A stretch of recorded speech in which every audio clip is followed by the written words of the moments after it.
first sleepless night was a horizontal mambo of tossing and turning across my bed. My head ached. My eyelids weighed 1,000 pounds as the sunlight pushed through the curtains. After slogging through my morning routine, the commute to work was an exercise in futility. Every few miles, there was an accident on the side of the road. Police, ambulances, and tow trucks flew past the standstill traffic. From fender benders to multi-car pileups, the roads were a disaster. Amidst the traffic on the roadways, I struggled with lightheadedness as I inched forward for miles in a feeble attempt to make it into work. It was a miracle that I was only 2 hours late. The majority of my coworkers hadn't made it in. Those that did show up did so with ragged faces, slumped shoulders, and purple bags under their eyes. Staring into our computer screens all day was a misery. I was exhausted and could have fallen asleep, but I didn't. No one else did either. While waiting in line for coffee, the conversations I overheard were all about how no one slept a wink that night.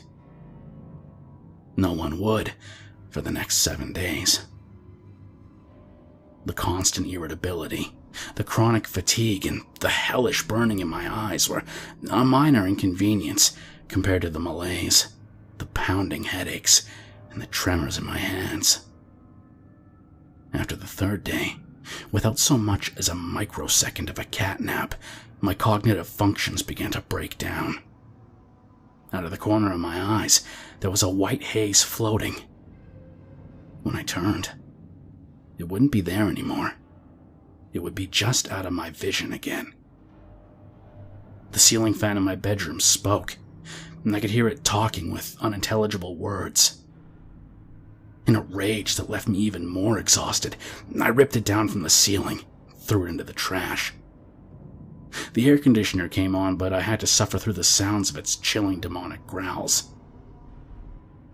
By the 5th day, the president stuttered through an addressing of the nation with globs of smeared and uneven makeup, unable to cover the age and fatigue on his face. His focus waned with each word. The government declared martial law in the wake of riots from the ongoing sleep crisis that had consumed the world.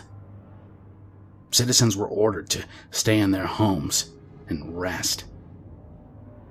I watched the collapse of civilization on television for the next 48 hours straight. On the 7th day, the exhaustion was too much. Every thought and feeling too overwhelming and unfocused. The tremors were constant. The anxiety, the stress, the constant haze of distorted consciousness was driving me insane. It was all too much. Then, I found the solution.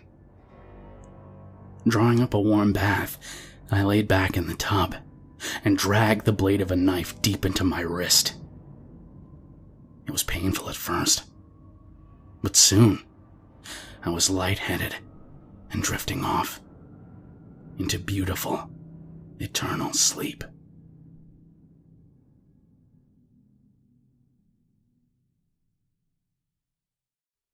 If you made it this far, I hope you'll follow me on Twitter at KingSpook Creepy.